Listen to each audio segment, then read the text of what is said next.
Seal Aftermarket Products engineers and manufactures Toledo Transkit, the most trusted and complete kits in the industry for 25 years.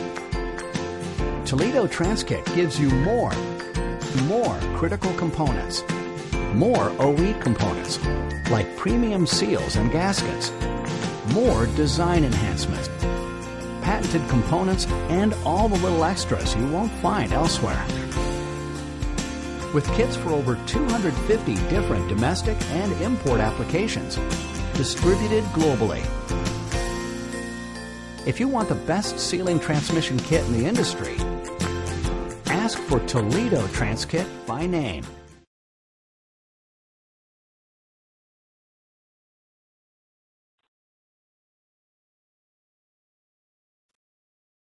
Is a Jatco CVT, very similar to some of the other Jatco CVTs that are on the market today. So we're going to take you through a little bit of the mechanics of the thing, but we're going to spend an awful lot of time on some of the electronics of it, because that's really where you're going to get yourself into trouble with the CVT transmission. With that said, let's do a little bit of housekeeping. I'd like to sure thank the folks from Seal Aftermarket Products for sponsoring the ATRA webinar series. We've been going for quite a while, and they've been our sponsor all along, and so we'd certainly like to tell those folks thank you. A little bit of housekeeping along with that. Again, connections. If you're having any type of connection issue, make sure you are a hardwired connection, because if you're a wireless, you may have some troubles. The handout, we changed the format for the handout this time around. And from this point on, the handout will be a handout that you'll get after we're done with the webinar. So what it boils down to is there's going to be a link that's going to pop up on your screen. As soon as we're done, you click on that link, and it will take you to the webinar handout itself. We were kind of pushed into that situation with the technology we're using right now for doing our webinars. So with that said, again, you'll get a basically a web link itself that takes you right to the handout. It's still a PDF format handout. You'll still download it the same way. Everything else will work the same. If you have a question as we're going through this stuff today, feel free to ask a question. I'll gladly try to answer it for you. The simplest way to ask your question is to simply type it in the questions box, hit the submit key, and the next thing you know, it'll pop up on my screen, and I'll try to answer your question at that point. When we're all said and done with our presentation today, there's going to be an automated survey that will follow this operation. We'd appreciate you filling that survey out. If you have any questions regarding becoming a member of ATRA or anything like that, dealing with ATRA, please contact Lance Wiggins, who is the tech director for ATRA. I'm giving his web address up at the top, lwiggins@atra.com. I'd like to give a special thanks to the guys from the Chrysler Training Group. They try to help me out from time to time, and they give me some really nice pictures for doing this presentation with. So again, thanks to those guys at Chrysler. Now, you may be wondering why these CVTs are popping up everywhere right now. Of course, you've seen Nissan has really jumped into the CVT bandwagon. GM has now got a new CVT for 2014. Of course, Chrysler's got it. Ford's got it. Basically, every manufacturer out there, for the most part, has jumped into the CVT operation. Well, the reason for that is because of how engines physically function. What it boils down to is in order to get the best fuel economy and the best power out of your engine itself, you have a very narrow band of RPM that you have to operate the engine itself in. So within about 1,000 RPM band. So a CVT gives you a distinct ability to do that.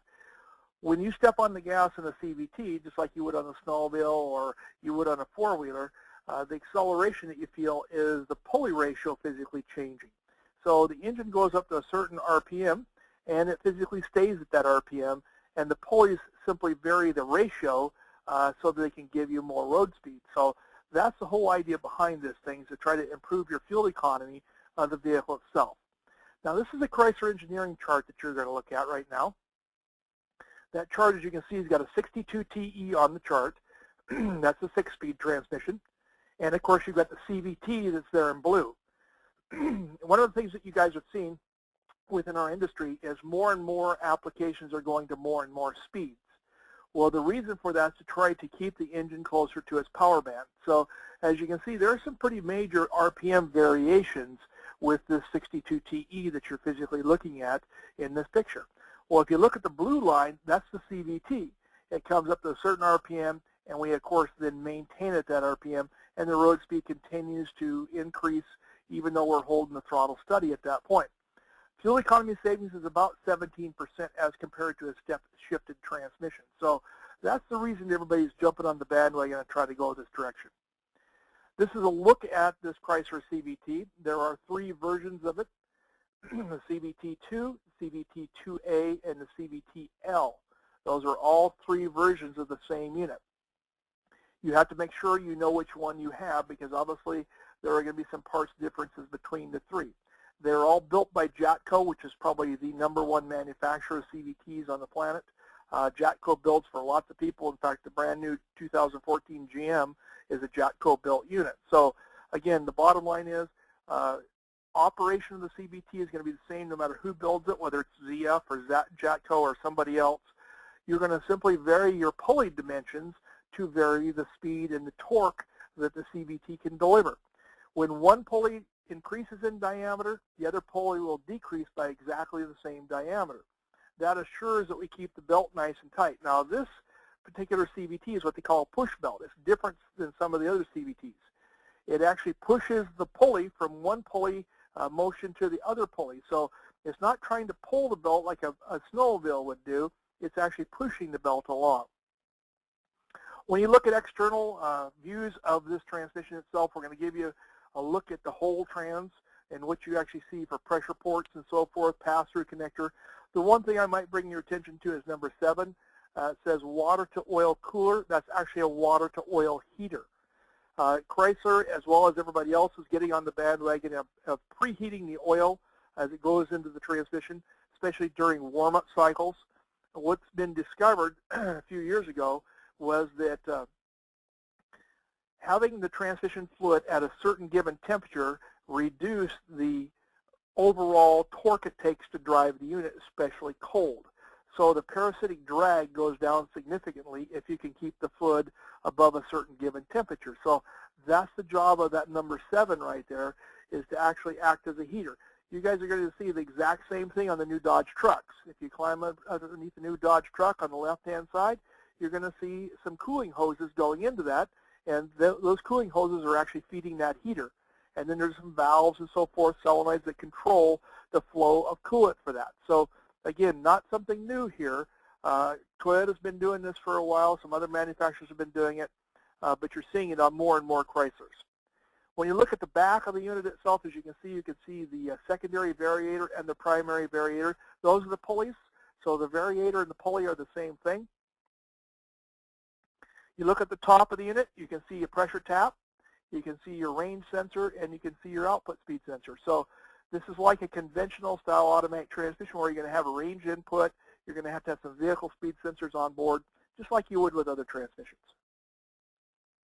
Now, the CVT2 is available in 2 different configurations. One of them is a front-wheel drive, one is an all-wheel drive. So we're showing you a picture of both designs right there. And as you can also see, I'm giving you a listing of the 3 different CVTs that are actually out there. The CVT2, the A, and the L version, as you can see there on your chart. The torque converter that Chrysler runs in this is a squish design torque converter, very similar to what you'd see in some of the other front-wheel drive cars that are on the market today. I mean, there's several of them that they've done this with.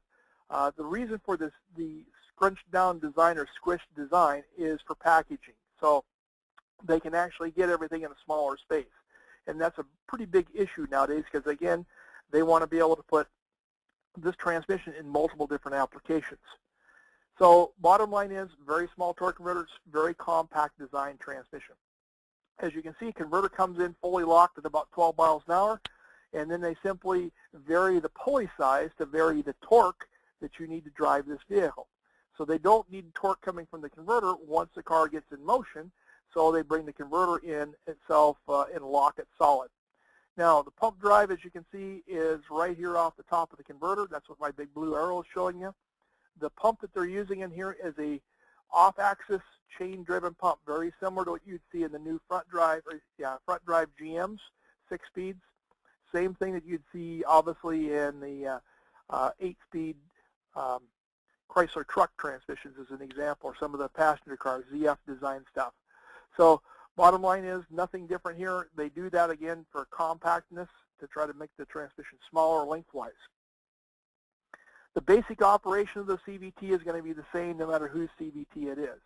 You're going to have a couple pulleys and a belt. The belt's made out of metal segments, and the pulleys have the ability to vary their diameters. Now when I vary one pulley, I vary the other pulley the opposite direction by the same amount. The whole logic behind that is to make sure you keep the belt tension there so that you can transmit the motion from one pulley to the other pulley. When you look internally in these things, one of the things you're going to have to do as far as service is you're going to have to be able to service the belt. You're going to have a special tool in order to service the belt on any CVT, and these are no different. Here you can see I've got the Chrysler tool on here, and it's physically pulling the pulley up against the spring that's inside of the pulley hub itself. So you have to be able to pull that up and make that gap bigger so that you can get the belt in and out. Last year's seminar book, we showed you exactly how to do that. We showed you how to build your own tool if you chose not to buy the factory tools. So if you don't want to buy this Chrysler tool I'm showing you here, you can build your own tool to do the same exact thing. Now as far as failures of these transmissions, the three most common failures we run into are the obviously belt giving us troubles, which is usually then related to fluid level issues. If you overfill one of these CVTs, you will have a belt failure. That's just how it is. When the oil aerates, you lose the abilities to maintain that oil film between the belt and the pulley, and it will damage the belt. So bottom line is fluid level becomes extremely important, and we normally only think about fluid being a big thing if it's underfilled. Well, on a CVT, it's a huge thing if it's overfilled. So just keep that in mind. Bearings have been the #1 failing item on these transmissions themselves. These bearings are SKF bearings. You may not be able to get them locally. You may have to go to an outside source in order to get your hands on them. Chrysler does not service a lot of parts in this transmission, so you may end up going to other sources to get your parts to be able to fix it. The third issue we run into is valve problems. So bottom line is make sure you check the valves for wear because that can certainly cause you some troubles with one of these CVTs. Here's a look at the belt. As you can see, the belt's made up of some segments, which are basically little sharpened metal segments like wedges. Now, if you look at the lower left-hand picture, I'm showing you the serrated edges on that. Those serrated edges is what grabs the pulley. So when the belt serrations wear rounded, the pulley won't be able to grab the belt, and you're going to have belt slippage on your hands. The other thing I'll warn you about the belt is typical CVT belts. If you drop this on the floor, you're going to have a zillion segments laying all across your floor. So make sure you take care when you're taking the belt off to make sure you do not pop those things apart, because it will become a nightmare trying to put everything back together. And it's probably just as easy to replace the belt if that happens. The fluid that we're using with the CVT, this is the Jatco fluid, same Jatco fluid that GM is using and everybody else is using. It's green colored fluid. They call it their CVT F+4. As you can see, I'm giving you your capacities as well as your part numbers for the fluid. The one thing I'll warn you about, make sure you use the correct fluid in these transmissions. Again, you're going to end up with belt troubles if you do not have the right friction compounds within the fluid itself. So my point is the additive package is totally different than regular automated transmission fluid is. Fluid level with your CVT itself, just so you know, on the fluid level side, you're going to have a special dipstick. That's the Miller Special Tool 9336A. Same basic tools that we use for the 722.6 type transmission, same design stuff. So the process is the same. This is a look at that dipstick tube itself, or I should say dipstick itself. Notice there are serrations every 10 millimeters. And of course, you'll stick this stick in, and then you're going to look at what your temperature is.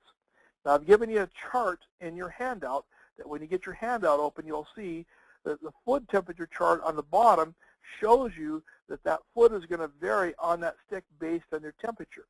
So the high means that's as high as it should go based on that temperature. The low is that's as low as it should go based on that temperature. So again, you're going to want to pay attention to the fluid temperature before you obviously put the stick into the transmission and check the fluid level. Again, I cannot overemphasize how important it is that you do not overfill these transmissions. Aeration of the oil in a CVT is death to the CVT belt. You got several coolers on here, as you can see. I'm showing you the cooler in the front of the unit itself. Again, so coolers are no different than you've dealt with before. The one thing that is different is on the back side of the radiator core support on these units. As you can see, there is a valve. That's that number 3 in the picture, that purple thing. That valve block itself is what they call a cooler bypass valve. You're going to find this on a lot of the different Chrysler vehicles. It's set somewhere between 55 and 60 pounds on this transmission. What it does is it allows you to have lube flow when the transmission is cold and you got high cooler pressure. And it also allows you to have a bypass in case the cooler becomes restricted. If you do have a problem with that valve, I've given you 3 common failures that you're going to have if that valve is to hang up.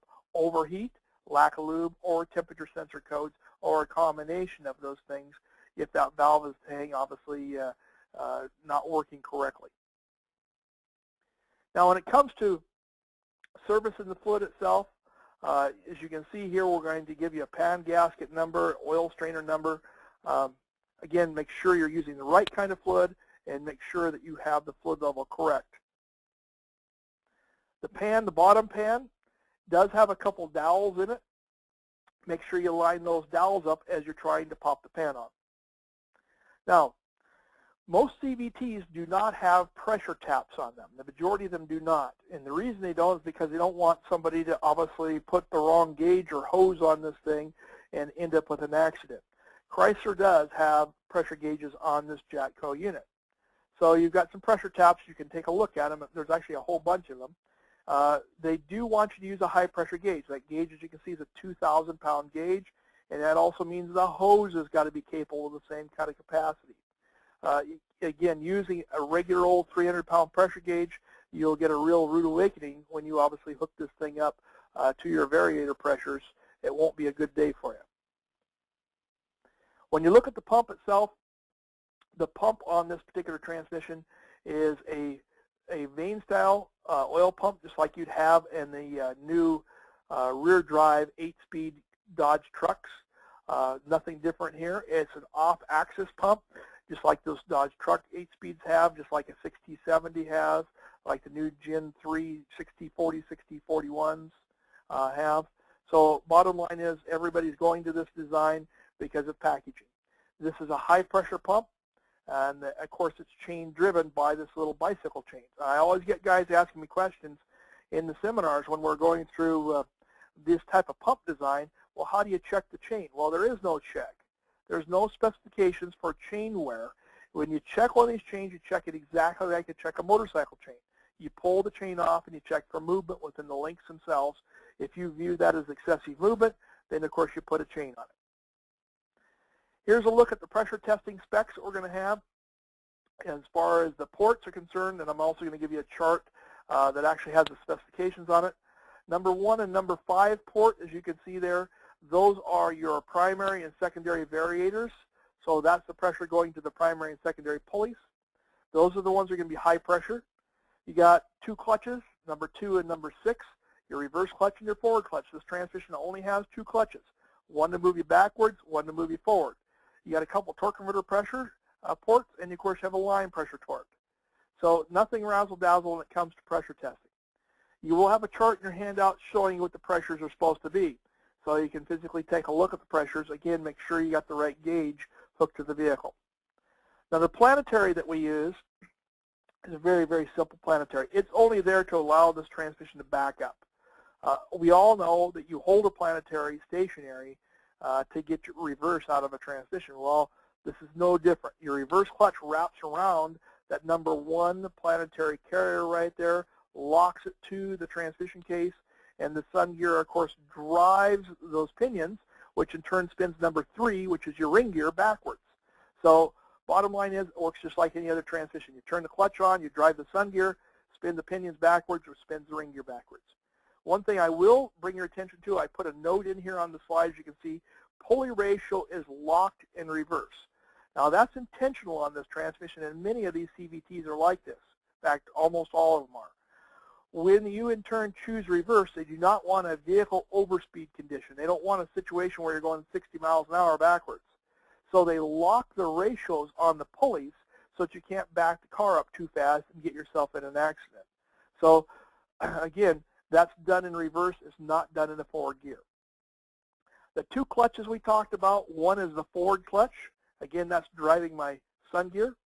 And one is going to be the reverse clutch. That's the guy that's going to be holding the planetary carrier. As you can see, very simple clutches, nothing earth-shattering or unusual about it. The repair of this CVT, other than getting the belt off, is about as simple as you're ever going to get. There really isn't a lot here. Now, when you get the electronics and the valve body, it gets a little more complicated. But as far as the mechanics of this thing, there's not a whole heck of a lot going on here or anything that's really complicated. Final drive, as you can see, we're giving you idler gear ratios, final drive gear ratios, your overall ratios. So the overall ratio is going to vary depending upon what your pulley position actually is within the unit itself. As we talked about before, you got a couple different ratios that you may run into. Your CVT2s and CVT2As, they have a 6:10 ratio, and of course the CVT2Ls, they're an 8:14 ratio. So again, they're going to be varying ratio depending on what kind of vehicle this thing actually fits into. So you got to watch the parts interchange between an L version versus the A and the standard CVT. All right, so now let's talk about the meat and potatoes of this operation. This is your stepper motor. Most CVTs have these stepper motors on them. A stepper motor works exactly like an idle air control motor works on a fuel injection system. It's basically like a reversible drill. You can screw it one way, which screws it out. You can screw it the other way, which screws it back in. It moves in steps or sequences. When you in turn move the stepper motor, which is number 1, that moves that link, which is the number 3. That link, as you can see, is attached to the ratio control valve, which is number 2. As that stepper motor moves, it moves that valve, which in turn changes the pressure that goes to your pulleys to change your ratio on your pulleys.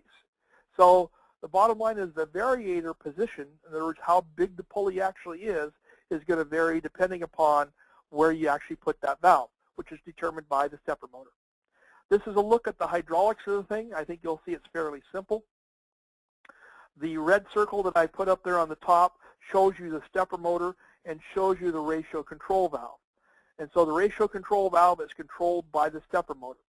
That ratio control valve also controls pressure to the primary pulley, which is number 6, and of course to the number 4 valve, which is the secondary valve, that in turn controls the pressure to the number 5 pulley, which is the secondary pulley. So what I'm telling you guys is really simple. As you move that ratio control motor, number 1 at the top of the page, what's going to ultimately end up happening is the pulley size number 6 and the pulley size number 5 are going to change. When I increase the diameter of number 6, I will decrease the diameter of number 5 by exactly the same amount. That maintains then the tension on the belt, so we in turn do not have slippage. If I reverse that operation and I increase the size of number 5, I have to decrease the size of number 6. So these guys are moving inverse of each other or backwards from each other. There will be 3 modes of operation for this CVT. Very, very simple. You got a ratio hold mode. That's used in reverse. So when you choose reverse with this transmission, the ratio control motor, in other words, the stepper motor, actually goes to a fixed position.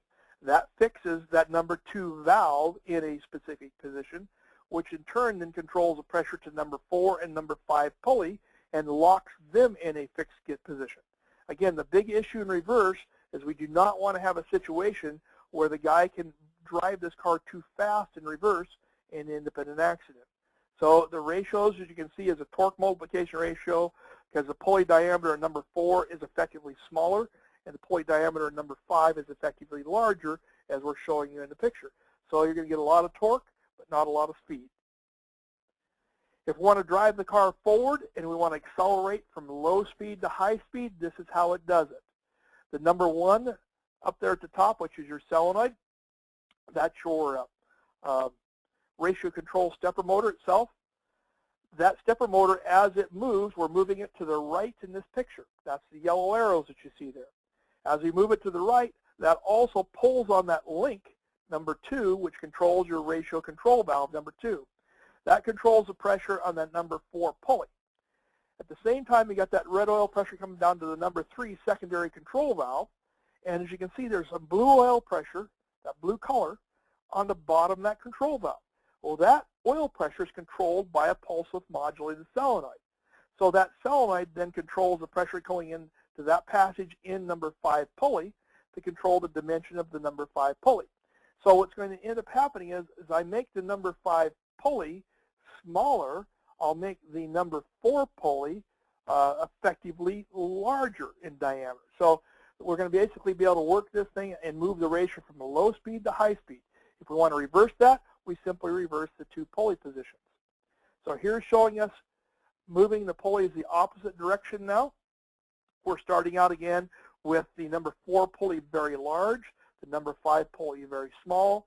So I simply reverse the position of that stepper motor, which reverses the position of the valving, which in turn then gets rid of the pressure, as you can see here, in the number 4 pulley, add some pressure to the number 5 pulley, and of course we end up with this thing changing position. So again, the number 4 pulley is going to get smaller in diameter, the number 5 pulley is going to get larger in diameter, which will in turn change my ratio again, going to give me more torque. So that's the basics of how it works. So as you can see, there's not a whole heck of a lot here. A couple of pulleys that are hydraulic pistons is all they are, a couple valves, and a stepper motor, and a solenoid. That's the gist of how most of this stuff works. Now there will be 4 types of fluid pressure within the CVT. As I told you guys when we first started out, you're going to have a couple variable pulleys here. You're going to have this stepper motor, and then you're going to have some solenoids on this transmission also. Well, one of the solenoids we looked at, that was the one that controlled that secondary regulator valve to control that secondary pulley. There's also going to be some other pressures that you're going to have because you're going to have some other things you want to control. So as you can see here, the primary and the secondary pulleys, the actual pressure that applies them is quite high, 750 pounds. So bottom line is we need to make sure that that pulley has enough pressure applied to it to make sure the belt stays tight and it doesn't chatter on the pulley or slip on the pulley. The second fluid pressure, as you can see, is what we have for the forward and reverse clutch. It maxes out at 218 psi. So it's regulating it to a maximum of 218 pounds. Third pressure, as you can see, is TCC pressure. It's maxed out at 145 pounds. So bottom line is we're going to vary the duty cycle on the solenoid to control the pressure of those 2 circuits we just talked about. Finally, you're going to have your fluid pressure for your lubrication and cooler circuit itself. Maximum pressure on that thing somewhere between 55 and 60 psi. So that kind of gives you an idea of what's actually going on in this transmission. So effectively, you're going to have some additional solenoids that we haven't talked about yet. They're in charge of controlling these other pressures and the operation of these other components like TCC and clutch operation and so forth. When you look at the valve body, this is a layout on this valve body. As you can see, we got several valves. Again, valve wear has become an issue with a bunch of these CVTs, so pay attention to that. We rotate the valve body 90 degrees. You see the solenoid regulator valve there. We rotate it another 90 degrees, and you're going to see the other valves that are in here. Again, most of these valves, as you can see, are regulator valves. They're used to regulate a pressure for something. And then finally, you see the manual valve there, number 5. Now, one of the things I did in your handout was, as you will see when you open it up, is I give you an explanation of every valve in this valve body. What does that valve do? What kind of pressure is it set at? So as you can see, we're talking about the ratio control valve. What does it do? Secondary valve, what does it do? So again, we looked at the valves, so you've seen a picture of the valves. This is the text that goes with those valves to show you the function and operation of those valves. Here's the rest of the valves. As you can see, we've got several other valves. This would be the other side of the valve body we looked at right here with the lockup valves and manual valves and all that good stuff in it. And finally, we got to look at the solenoids. As I told you, there are several solenoids on this transmission. The first one we talked about with that blue pressure, that was your secondary pulley control. So that was the variator control, and that was done by a variable force solenoid. So in other words, a pulse width modulation solenoid that actually controls the pressure going into that pulley. Line pressure solenoid, couple lockup solenoids, and so forth that you're going to have in this transmission itself. So bottom line is the vast majority of these solenoids are pulsive modulated solenoids. You've only got one, as you can see here, that's your select solenoid that's an on-off style solenoid. We'll give you a layout for the check balls and the screens so you'll know what check balls and screens go where. And now we're down to the crux to this whole thing. Let's look at the electronics of it. Here is showing you the valve body that Jatco has for this transmission. As you can see, we're basically highlighting all the different solenoids and so forth that you've got. There's two things I want to bring your attention to. First off, number 7 and number 8 on that picture. They're at the top of the page.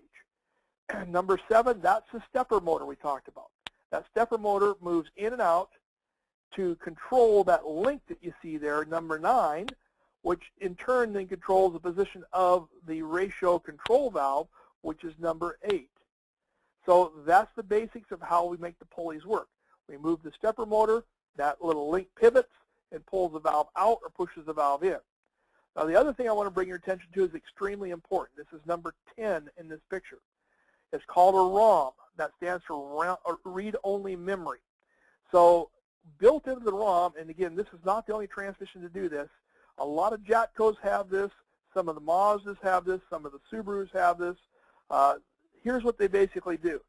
They program in to the ROM the flow characteristics of the solenoids with that valve body. That's why you cannot buy the solenoids separate from this whole assembly you're seeing from anybody. I'm sure some aftermarket source will probably service it, but the bottom line is if you went to Jatco in Europe to buy this, you'd have to buy the whole thing that you're seeing right here. There's a logic behind it. They program in the flow characteristics of the solenoid into the ROM. And then when your computer connects to that ROM, it reads the flow characteristics of the solenoid so it can then command the correct current flow through the solenoid to get you the right output pressure. We're doing this in lots and lots of transmissions. 6R140 comes to mind is a transmission we're doing this on. We're doing this on the new GM 8-speeds that will be coming out this summer. They all have flow-controlled solenoids built into them. So bottom line is, guys, that ROM contains your calibration information for the flow characteristics that were put in this thing at the plant for Jatco. And you're going to have to be able to learn that ROM. So if for some reason you change a valve body on here, you have to go through a learning process to physically relearn the PROM itself. So bottom line is, guys, the solenoids themselves, you're going to replace it as a valve body because they do not service this thing separately from having the ROM with it, and there's a reason by that. So we got a little comment that says, did you know the shop price for a factory unit with a 3-year warranty is only $1,750 to $1,800 bucks? No, I didn't realize they're quite that cheap, but that's a pretty good price on the thing. So good to know that. Thank you very much. All right, so now let's take a look at a little more of the electronics, because even if you decide to put a factory unit in, you're going to need to know this other information. So here we go. We're looking at the solenoid, obviously pass-through connector, as you can see here. I'm giving you the resistance values of everything so that you know what you're supposed to see. I'm going to give you a couple of schematics so that you know which pins are going to where on this thing. So here's a little better schematic. And you'll notice there's actually a note I put in here. It says if you install a new TCM, a DTC 1679 calibration not learned will set, which also requires recalibration using a scan tool. There's a bunch of characteristics you need to know about, and I don't know how many of these CVTs I've had guys talk to me about at the seminars, but more than I can count, who have had complaints. They put a unit in the vehicle, or they replace the TCM, and this unit physically doesn't want to work. It just will not get out of its own way. Very sluggish operation-wise, just doesn't want to work right. What they don't understand is you have to relearn the ROM on the valve body for that particular transmission you put in, and you have to install a updated flash calibration to make sure that you in turn have the correct cal for that particular vehicle. If you fail to do either one of those, this thing is going to be a lead sled. So Bottom line is that you do need to know that information going in, and we're going to really concentrate on that heavy for the rest of the webinar. Looks like I get another comment that says, will there be a webinar on every unit with the solenoid shift that cannot be swapped? You mentioned the 6R140s.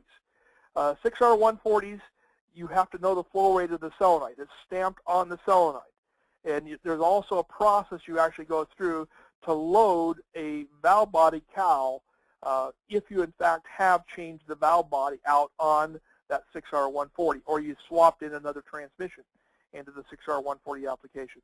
We're covering that in depth in the seminar this year. So if you guys are Pacific Coast time, I've got a seminar coming up. Obviously, we're going to be having one in San Francisco at the end of this next month. I've got one in Coeur d'Alene at the end of this month. I've got one in Vancouver, BC coming up in June. Trying to think what else we got one coming up. Los Angeles is going to be in August. So you'll have a chance to actually see how you actually do that process. We spend probably an hour actually in the seminar itself taking you through on a 6R140. What do you do if you have somebody change parts out? So a real good bit of information for you. Hopefully that answers your question. All right, TCM in this transition. As you can see, TCM on this application's upper left-hand corner of the dash area itself. And now we're going to talk about this TCM and replacing the TCM a little bit. Notice I've highlighted this area. Here's the highlight right here. It says when the ignition key is turned on the first time of reduction, TCM learns the values stored in the chip. Well, the chip I'm talking about is the ROM. So my point is the TCM goes out, it pulls the ROM, finds out the cowl information that's in the ROM for those solenoids, and then it knows what lookup table to go to control the pressure correctly. So that's really important that you know that. It says TCM replacement requires a flash in service. Now I cannot overemphasize that. The TCM, as you can see, is a generic TCM. There's only going to be one part number serviced, and it has minimal functionality. It won't run the transmission. If you do drive it, you take a very, very good chance on damaging the transmission. It will be in default mode, and it will literally not get out of its own way. And we're not just talking about this particular CVT.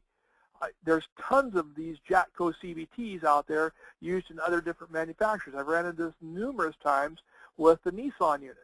So again, two things you got to do. You've got to relearn the ROM, and I'm going to show you how to do that. And then you have to recalibrate the TCM itself with the updated part number for the cowl. So bottom line, guys, is you got to know what you're doing.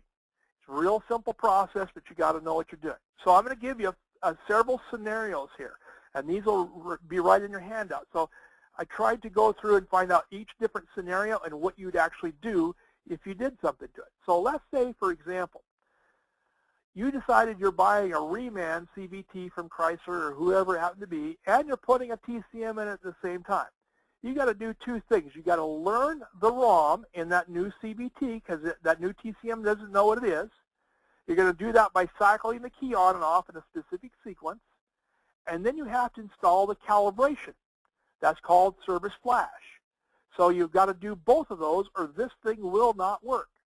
Now the second scenario, as you can see, is a new CVT but the old TCM.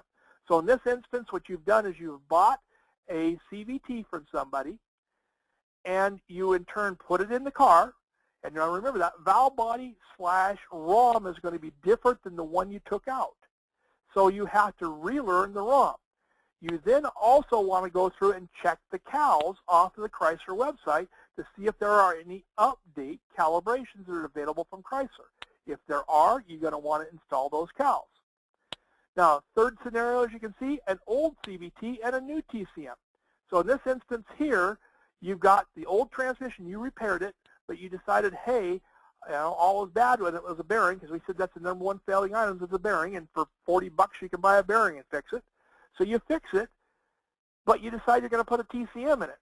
So you put the TCM in it, it has to be learned for the ROM. In other words, you got to go through and physically learn the ROM again, and you're going to have to recal it because it has no calibration in it. So my point is the new TCM does not know the ROM that's in that transmission, nor does it even know it's a transmission controller. it is not programmed to operate and vary those pulley dimensions. So again, this transmission will not get out of its own way if you try driving the car without installing the calibration. Last scenario, old CVT and an old TCM from some other vehicle.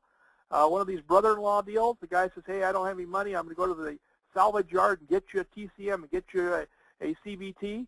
And you, of course, said, okay, fine, do that, bring it in. Chrysler does not recommend people doing that, but if you do that, you got to go through and relearn the ROM, and you have to install the updated calibration. Again, Chrysler does not recommend people doing that because, again, there's been a lot of troubles because not only does this TCM have to interface with the transmission, it has to interface with the other controllers on the data bus.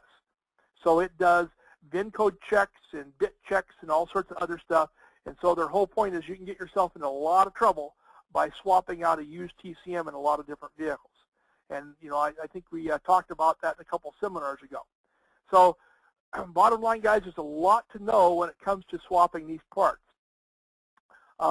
Looks like we got another question that popped up. The question says, when are we going to have the seminar in Vancouver? Well, I'm going to tell you exactly the date of that. That is May 31st in Vancouver, BC, is when the ATRA seminar will be. And we'll be taking you through all the stuff that we just talked about, plus a whole bunch more stuff. She's a full-day seminar for you. So hopefully we'll see you on the 31st of May. So anyway, back to our CVT here. I've also given you in your handout, when you print your handout out or obviously pop it over to your computer, you're going to have a listing of all the different trouble codes that the CVT has. There's a couple of different pages of them, as well as what the controller looks at to actually set the different trouble codes themselves. Well, that's about it for today, guys. I think everybody had a chance to see how this thing actually functioned. And again, we appreciate the guys from CL Aftermarket Products sponsoring us. Looks like we have another question popping up. Would you do a webinar on the whole process of the shops and how they do a reflash? We've already done that. If you go to the ATRA website, in previous webinars, we did a webinar on GM recalibration, a webinar on Chrysler recals, and a webinar on Ford recals. Those are ones we've already done. So you can go to the ATRA/Gears website, download the handout. You can also watch the webinars. The only difference is obviously you're not going to be able to ask me questions because the webinar is not live. But the recal information, how simple it is to do that process, has already been covered in previous webinars. So you can go and look at that anytime you'd like to look at it. All right, so question pops up. It says, the whole process of doing this is from the product from start to finish. That's correct.